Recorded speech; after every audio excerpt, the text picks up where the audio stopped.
আজকে যারা সুন্নি ভাইদের বিপদে কেসে বেড়ান, নিজেদেরকে ওহাবি মনে করেন কিংবা সালাফি মনে করেন, কিন্তু আমাদের মহান শত্রু যারা আছে তারা আসলে দেখে যে আমরা সবাই কালিমাওয়ালা মুসলমান।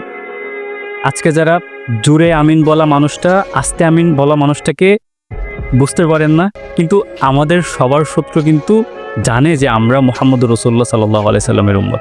আজকে যারা টুপি নিয়ে বিভাজন করেন, যারা মসজিদে লিখে বেড়ান যে সালাফি মসজিদ কিংবা হানাফি মসজিদ, আসলে আমাদের যারা প্রধান শত্রু তারা কিন্তু আমাদেরকে আল্লাহর বান্দা হিসেবে মনে করে। এজন্য ভুলে যান যে আপনি ওহাবি কিংবা সুন্নি কিংবা সালাফি কিংবা মাঝহাবি কিংবা লামাঝহাবি। আমাদের পরিচয় আমরা মুসলমান, আমাদের পরিচয় আমাদের নবী মুহাম্মদুর রাসূলুল্লাহ সাল্লাল্লাহু আলাইহি ওয়াসাল্লাম, আমাদের পরিচয় আমরা শেষ নবীর উম্মত, আমাদের পরিচয় যে আমরা আল্লাহ তাআলার বান্দা। এর বাহিরে আমাদের কারো কোনো পরিচয় নাই। আমরা কেন পারি না এক ভাইয়ের বিপদে সবাই ঝাঁপিয়ে পড়তে? আমরা কেন পারি না একজনের দুঃখ দেখে সবাই সম্মিলিতভাবে এগিয়ে আসতে? আমরা যদি ভুলে না যেতে পারি